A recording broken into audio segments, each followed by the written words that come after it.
इन 3 महिलाओं को तुलसी को जल भूल से भी नहीं चढ़ाना चाहिए। दोस्तों, एक समय की बात है, देवी सत्यभामा भगवान श्री कृष्ण के पास आती है और उनसे पूछने लगती है, हे प्रभु, पहले आपने मुझे तुलसी को जल देने का और तुलसी के पास दीपक जलाने का महात्म्य सुनाया था, किंतु हे प्रभु, आज मैं आपके पास यह जानने के उद्देश्य से आई हूँ कि तुलसी को जल चढ़ाने के नियम क्या है, कौन सी स्त्री तुलसी को जल चढ़ा सकती है और कौन सी स्त्री तुलसी को जल नहीं चढ़ा सकती। इस विषय में मुझे ज्ञान दीजिए। भगवान श्री कृष्ण कहते हैं, हे सत्यभामा, आज तुमने उत्तम प्रश्न किया है। तुलसी को जल देने के महत्वपूर्ण नियम होते हैं। उन नियमों का पालन करते हुए ही तुलसी को जल देना चाहिए। यदि कोई व्यक्ति इन नियमों का पालन नहीं करता है तो उसे महापाप लगता है। देवी लक्ष्मी उसके घर का त्याग करके चली जाती है। हे प्रिय, आज मैं उन 3 स्त्रियों के विषय में बताने वाला हूं जिन्हें तुलसी को जल नहीं चढ़ाना चाहिए। इन स्त्रियों को तुलसी को जल देने का कोई शुभ फल प्राप्त नहीं होता है। उल्टा इनके द्वारा तुलसी को जल चढ़ाने पर उन्हें महापाप ही लगता है। तुलसी को जल चढ़ाने के नियम बताने से पूर्व, हे देवी, मैं आपको सुनंदा का प्राचीन इतिहास सुनाता हूं, जिसे आप ध्यान से सुनिए। जो भी स्त्री इस प्राचीन कथा का श्रवण करती है, उसे तुलसी को 100 वर्षों तक जल देने का पुण्य प्राप्त होता है। इस कथा को जो भी ध्यान से सुनता है और इसका प्रचार करता है, उसके दुखों का नाश होता है और उसकी दरिद्रता दूर होती है। देवी सत्यभामा कहती है, हे स्वामी, आपके मुख से इस कथा का श्रवण करना बड़े सौभाग्य की बात है। कृपया आप मुझसे वह कथा कहिए, मैं इसे ध्यान से पूरा अवश्य सुनूंगी। दोस्तों, फिर भगवान श्री कृष्ण देवी सत्यभामा को वह कथा सुनाने लगते हैं। इस कथा को आप ध्यान से पूरा अवश्य सुनिए, क्योंकि आधा अधूरा ज्ञान घातक हो सकता है। तो चलिए आपको सुनाते हैं वह कथा। भगवान श्री कृष्ण कहते हैं, हे देवी सत्यभामा, पूर्वकाल की बात है। दक्षिण देश में एक अत्यंत शोभायमान नगरी थी। उस नगरी में सुदेव नाम का एक ब्राह्मण निवास करता था। सुदेव बहुत ही बुद्धिमान और शास्त्रों में पारंगत था। उसने वेदों का भी अध्ययन किया था। उसी के नगर के पास अन्य एक नगर था। उस नगर में ध्यान शर्मा नाम का एक विद्वान ब्राह्मण था। उसकी एक पुत्री थी जिसका नाम सुनंदा था। उस ध्यान शर्मा ने बड़े ही लाड़ प्यार से अपनी पुत्री का लालन पालन किया था। उसकी पुत्री अत्यंत सुंदर और गुणवान थी। जब सुनंदा विवाह के योग्य हुई तो ध्यान शर्मा को अपनी पुत्री के विवाह की चिंता सताने लगी। इसीलिए उसने अपनी पत्नी से कहा, हे प्रिय, हमारी पुत्री अब जवान हो चुकी है, इसीलिए अब इसका विवाह हमें कर देना चाहिए। तब उसकी पत्नी कहती है, हे स्वामी, मेरी दृष्टि में एक विद्वान ब्राह्मण है जिनका नाम सुदेव है। मैं तो कहती हूँ हमारी पुत्री का विवाह उन्हीं श्रेष्ठ ब्राह्मण के साथ करा दिया जाए। उनके साथ विवाह करके हमारी पुत्री सुखी जीवन व्यतीत करेगी। ध्यान शर्मा कहता है, हे प्रिय, तुम ठीक कहती हो। मैंने भी सुदेव जी के विषय में बहुत सुना है। हम हमारी पुत्री का विवाह उन्हीं के साथ करेंगे। मैं कल ही उनके पास अपनी पुत्री के विवाह का प्रस्ताव लेकर जाता हूं। फिर ध्यान शर्मा अपनी पुत्री के विवाह का प्रस्ताव लेकर सुदेव के घर पर जाता है। सुदेव घर में अपने माता पिता की सेवा कर रहा होता है। जब ध्यान शर्मा सुदेव को अपने माता पिता की सेवा करते देखता है तो उसे बड़ा आनंद होता है। वह सोचता है, अरे वाह, यह ब्राह्मण पुत्र तो कितना महान है। यह तो बड़ी प्रसन्नता से अपने माता पिता की सेवा कर रहा है। जब ध्यान शर्मा को सुदेव द्वार पर खड़ा देखता है तो उनका स्वागत करता है और कहता है, हे विप्रवर, पधारिए, आपका स्वागत है। कहिए, मैं आपकी किस प्रकार से सहायता कर सकता हूं। सुदेव का अतिथि सत्कार देखकर ध्यान शर्मा बहुत प्रसन्न हो जाता है।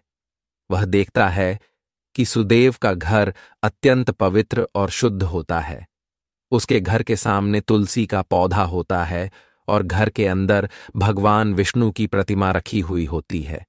इससे ध्यान शर्मा को विश्वास हो जाता है कि सुदेव ही उसकी पुत्री के लिए सर्वोत्तम वर है।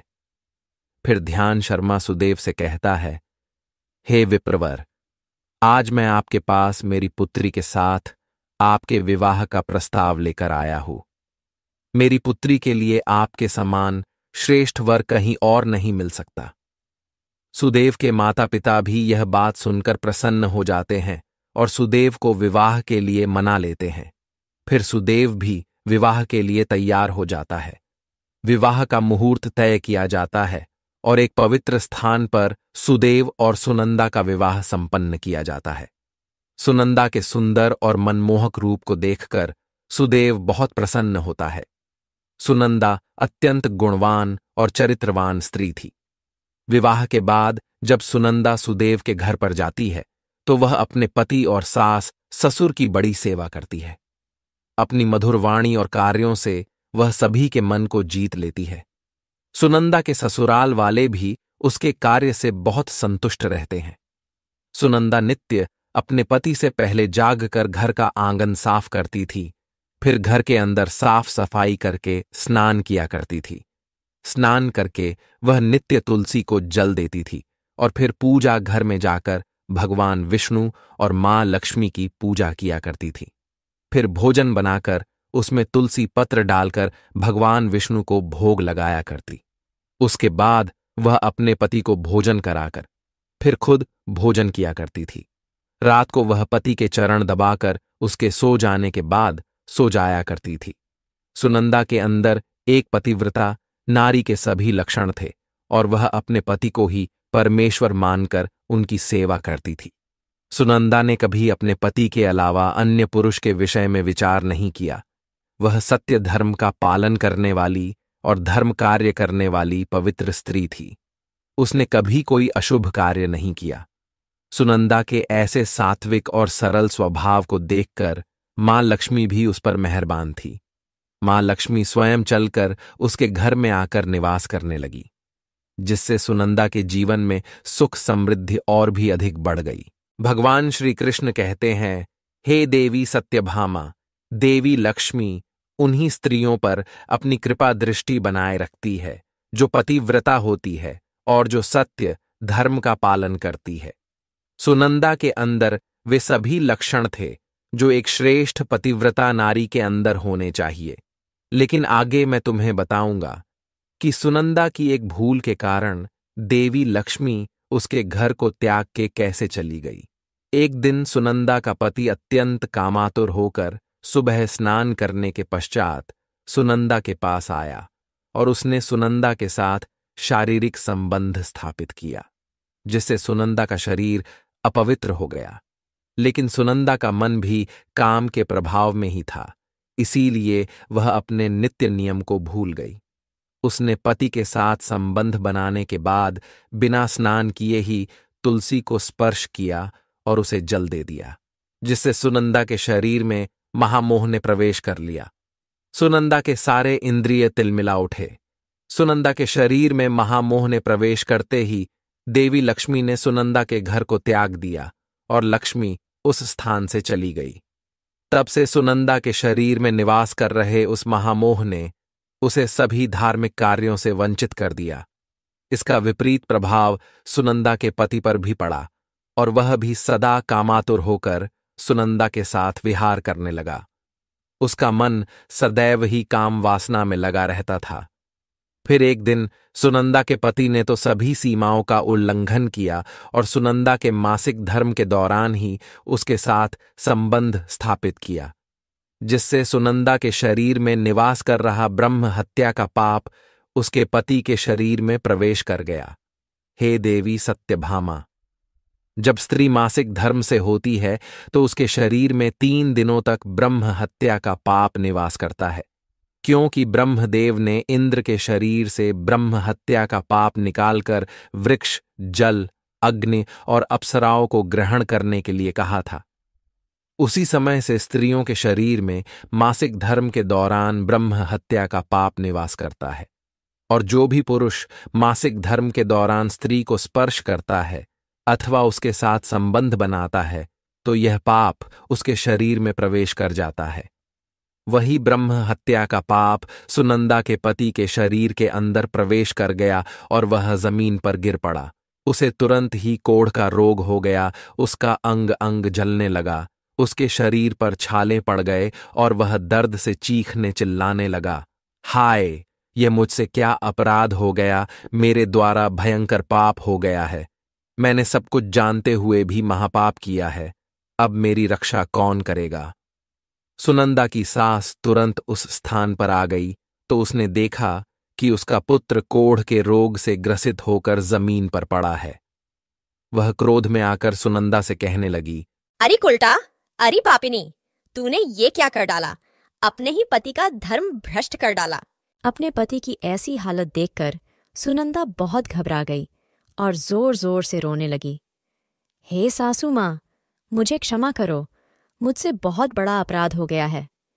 काम के वशीभूत होकर मेरे द्वारा यह अपराध हो गया है। सुनंदा की सास ने कहा, हे पापिनी, तू इस घर से अभी चली जा। तुझ जैसी कुलटा स्त्री को इस घर में नहीं रहना चाहिए। तूने मेरे बेटे के जीवन को नरक बना दिया। सुनंदा कहती है, हे सासू माँ, मैं कहाँ जाऊँ? मेरे पति के अलावा मेरा कोई नहीं है, मैं उन्हें छोड़कर जीवित नहीं रह सकती। सुनंदा की सास कहती है, तू कहीं भी जाकर मर जा, लेकिन अब तू इस घर में निवास नहीं कर सकती। इतना कहकर सुनंदा की सास ने उसे धक्के मारकर घर से निकाल दिया। फिर सुनंदा दुखी होकर घर से निकल गई। उसे अपनी भूल पर बड़ा पछतावा होने लगा। उसे कुछ भी समझ में नहीं आ रहा था कि वह क्या करे। सुनंदा चलते चलते एक वन में जाती है। उसी वन में एक साधु का आश्रम होता है। तब वह उस आश्रम पर सहायता मांगने के लिए जाती है तो वहां पर कोई नहीं होता है। सुनंदा उसी आश्रम पर जाकर बैठ जाती है और अपने दोष के विषय में सोचते हुए दुखी होने लगती है। फिर कुछ समय बाद एक ऋषि उस आश्रम पर आते हैं जिनका वह आश्रम होता है। जब वे ऋषि एक स्त्री को अपने आश्रम पर दुखी बैठा हुआ देखते हैं तो आश्चर्यचकित हो जाते हैं और पास जाकर उस स्त्री से पूछने लगते हैं, हे कल्याणी, तुम कौन हो और किस कारण से इस स्थान पर अकेले बैठी हो? तुम्हारे दुख का क्या कारण है? तब वह स्त्री कहती है, हे मुनिवर, मेरा नाम सुनंदा है। मेरे द्वारा घोर पाप हो गया था, उसी कारण से मैं अपने परिवार से बिछड़कर इस स्थान पर आई हूँ। वह ऋषि कहते हैं, हे देवी, ये क्या कह रही हो तुम? तुमने कौन सा पाप किया है? मुझे विस्तार से बताओ। मैं तुम्हारी कोई सहायता कर सकूं तो प्रयत्न अवश्य करूंगा। सुनंदा कहती है, हे मुनिवर, मेरे द्वारा घोर पाप हो गया है। मासिक धर्म के दौरान मैंने पति के साथ संबंध बनाया। इसी कारण से मेरे पति कोढ़ रोग से ग्रस्त हो गए और दुख भोग रहे हैं। फिर ऋषि कहते हैं, बेटी, तुम चिंता मत करो। तुम्हारे द्वारा जो पाप हुआ है उसका प्रायश्चित करो, तुम्हें पाप से मुक्ति मिल जाएगी। तुम इस आश्रम में बैठकर भगवान विष्णु की पूजा करो, तुलसी को नित्य जल दो और गौ माता की सेवा करो। तुम्हारा पति जल्दी ही ठीक हो जाएगा। फिर वह सुनंदा वहीं पर उस आश्रम में रहकर भगवान विष्णु की नित्य पूजा करने लगती है। स्नान करके वह ब्रह्मचर्य का पालन करते हुए तुलसी को जल चढ़ाती है और तुलसी के पत्र डालकर भगवान विष्णु को भोग लगाती है। फिर गायों को चारा डालती है, उनकी सेवा करती है। दिन भर वही भगवान विष्णु की मूर्ति के आगे बैठकर भगवान विष्णु की भक्ति करने लगती है। इस प्रकार से 1 वर्ष बीत जाता है। भगवान विष्णु सुनंदा की दृढ़ निष्ठा और भक्ति से अत्यंत प्रसन्न हो जाते हैं और सुनंदा को साक्षात दर्शन देते हैं। भगवान विष्णु को साक्षात अपने सामने खड़ा देखकर सुनंदा उन्हें बारंबार प्रणाम करने लगती है। तब भगवान विष्णु सुनंदा से कहते हैं, हे पुत्री, तुमने बड़ी ही श्रद्धा से और भक्तिभाव से मेरी आराधना की है, इसीलिए अब मैं तुम पर प्रसन्न हूं। कहो, तुम्हारी क्या कामना है? तब सुनंदा कहती है, हे प्रभु, कृपया मुझे बताइए, मेरे किस दोष के कारण मेरे अंदर काम का वास हो गया, जिस कारण से मेरे द्वारा घोर पाप हुआ और मेरे पति को कोढ़ का रोग हो गया। भगवान विष्णु कहते हैं, हे पुत्री, अब तुम ध्यान से सुनो। तुम्हारे द्वारा अनजाने में ही एक पाप हुआ था, जिस कारण से तुम्हारे अंदर महामोह ने प्रवेश कर लिया था। एक दिन तुमने अपने पति के साथ संबंध बनाने के बाद बिना स्नान किए ही तुलसी को जल दिया था। पति पत्नी जब रतिक्रिया करते हैं तो उनका शरीर अपवित्र हो जाता है और ऐसी अवस्था में तुलसी को कभी स्पर्श नहीं करना चाहिए। तुलसी लक्ष्मी का ही रूप है। तुमने अपवित्र अवस्था में ही तुलसी को जल अर्पण किया था, जिस कारण से देवी लक्ष्मी तुम्हारे घर का त्याग करके चली गई और फिर महामोह ने तुम्हारे अंदर प्रवेश कर लिया। उसी महामोह के कारण तुम्हारे और तुम्हारे पति के अंदर काम का प्रभाव अधिक बढ़ गया और मासिक धर्म के दौरान स्त्री के साथ संसर्ग होने के कारण तुम्हारे पति को कोढ़ का रोग हो गया था। वह सुनंदा कहती है, हे प्रभु, अनजाने में मुझसे यह बड़ा पाप हो गया था। अब इस पाप का क्या प्रायश्चित है? भगवान विष्णु कहते हैं, हे सुनंदा, इस पाप का प्रायश्चित तुमने 1 वर्ष तक ब्रह्मचर्य व्रत का पालन करके कर लिया है, इसीलिए अब तुम पाप से मुक्त हो। सुनंदा कहती है, हे प्रभु, कृपया मुझे बताइए किस अवस्था में तुलसी को जल नहीं देना चाहिए और तुलसी को जल देने के क्या नियम हैं? भगवान विष्णु कहते हैं, हे सुनंदा, अब मैं तुम्हें तुलसी को जल देने के नियम बताता हूं, तुम इसे ध्यान से सुनो।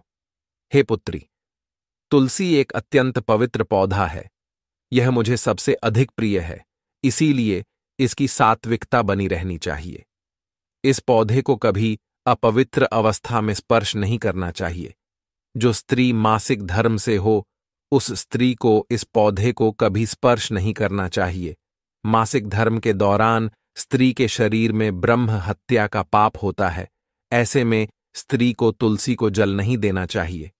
किसी भी स्त्री और पुरुष को संबंध बनाने के बाद तुलसी के पौधे को स्पर्श नहीं करना चाहिए और ना ही इसे जल देना चाहिए।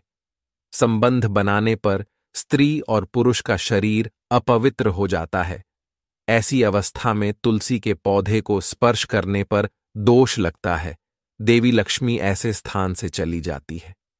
हे पुत्री, जो स्त्री अपने पति का त्याग करके चली गई हो, जो विवाह के पश्चात अपने पति को छोड़कर अन्य पुरुष के साथ निवास कर रही हो, ऐसी स्त्री को भी तुलसी को जल नहीं चढ़ाना चाहिए। तुलसी की पूजा करने का अधिकार केवल पतिव्रता स्त्रियों को ही है। जो स्त्री असती होती है, उसे तुलसी को जल नहीं चढ़ाना चाहिए। हे सुनंदा, अब मैंने तुम्हें तुलसी को जल देने के संबंध में महत्वपूर्ण नियम बताए हैं, तुम इसे ध्यान में रखो। तब सुनंदा कहती है, हे प्रभु, मेरे पति कोढ़ के रोग से पीड़ित है, कृपा करके मेरे पति को रोग से मुक्त कीजिए। तब भगवान विष्णु कहते हैं, हे सुनंदा, तुमने इस तुलसी के वृक्ष की 1 वर्ष तक पूजा की है। यह अत्यंत पवित्र पौधा है। अब तुम इसके पत्ते ले जाकर अपने पति को खिला दो, वह रोग और पापों से मुक्त हो जाएगा। इतना कहकर भगवान विष्णु अंतर्ध्यान हो जाते हैं। यह सुनकर सुनंदा बहुत प्रसन्न हो जाती है और भगवान विष्णु को बारंबार प्रणाम करके धन्यवाद देती है। फिर सुनंदा उस तुलसी के पौधे के कुछ पत्ते तोड़कर घर पर जाती है और अपने कोढ़ी पति को खिला देती है। तुलसी के पत्ते खाते ही उसका पति एकदम से स्वस्थ हो जाता है और सुनंदा को गले से लगा लेता है। सुनंदा की सास भी जब यह चमत्कार देखती है तो बड़ी प्रसन्न हो जाती है और फिर वे सभी प्रसन्नता से रहने लगते हैं। भगवान श्री कृष्ण कहते हैं, हे सत्यभामा, इसीलिए इन अवस्थाओं में स्त्रियों को तुलसी को जल नहीं चढ़ाना चाहिए और ना ही तुलसी को स्पर्श करना चाहिए, अन्यथा इसके अशुभ परिणाम भोगने पड़ते हैं, जैसा सुनंदा के साथ हुआ था। दोस्तों, अब जानते हैं तुलसी के पौधे से जुड़े महत्वपूर्ण नियम। शास्त्रों के अनुसार सोमवार, बुधवार और रविवार का दिन तुलसी का पौधा लगाने के लिए बहुत शुभ होता है, लेकिन ग्रहण काल में अर्थात सूर्य ग्रहण, चंद्र ग्रहण आदि दिनों में तुलसी का पौधा कभी नहीं लगाना चाहिए। तुलसी के पौधे को मिट्टी के गमले में लगाना श्रेष्ठ होता है। घर के मुख्य द्वार के सामने एक सुंदर गमले में तुलसी का पौधा लगाना चाहिए। तुलसी के गमले को हमेशा जमीन पर अथवा किसी ऊंची जगह पर रखना चाहिए, लेकिन इसे कभी लटकाकर नहीं रखना चाहिए। तुलसी के पौधे में अच्छी मिट्टी का प्रयोग करना चाहिए। अशुभ स्थानों की मिट्टी कभी तुलसी के गमले में नहीं डालनी चाहिए, जैसे शमशान, नाली या शौच वाले स्थानों की मिट्टी का प्रयोग तुलसी के गमले में कभी ना करें। जिस तुलसी के पौधे की रोज पूजा करते हैं उसे कभी जमीन के अंदर नहीं लगाना चाहिए। जमीन में लगाने से तुलसी का पौधा अपवित्र हो जाता है और साथ ही इसका आकार भी बहुत बड़ा हो जाता है, जिससे इसकी पूजा करने में परेशानी होने लगती है और लोग इसकी टहनियां तोड़ने लगते हैं। इसके अलावा ध्यान न देने पर पशु इसे नुकसान पहुंचा सकते हैं। तुलसी का पौधा लगाने के लिए उत्तर, उत्तर पूर्व तथा पूर्व दिशा ही सर्वश्रेष्ठ मानी गई है। इसमें उत्तर पूर्व दिशा अत्यंत शुभ होती है। इस दिशा में तुलसी का पौधा लगाने से घर का वातावरण सकारात्मक बनता है और शुभ परिणाम प्राप्त होते हैं। अगर तुलसी का पौधा आंगन में लगाया जाता है तो यह बहुत शुभ होता है। तुलसी का पौधा कभी भी दक्षिण पूर्व की दिशा में कभी नहीं लगाना चाहिए। ये आग्नेय दिशा है। इस दिशा में तुलसी का पौधा रखने से जल्दी सूखने लगता है। तुलसी के पौधे को कभी भी अंधकार में नहीं रखना चाहिए। शाम के समय इसके पास दीपक जलाना चाहिए। इसके अलावा तुलसी के पौधे को चुनरी जरूर बांध देना। चुनरी के बिना तुलसी का पौधा अधूरा माना जाता है। तुलसी के पौधे में हरे रंग की चूड़ी, लाल अथवा सफेद धागा जरूर बांध देना, लेकिन तुलसी को कभी सुना नहीं रखना चाहिए। तुलसी के पत्ते तोड़ते समय ध्यान में रखे, चाकू आदि धारदार चीजों का प्रयोग करके तुलसी पत्ते ना तोड़े। तुलसी के पत्ते उंगलियों से ही तोड़ने चाहिए।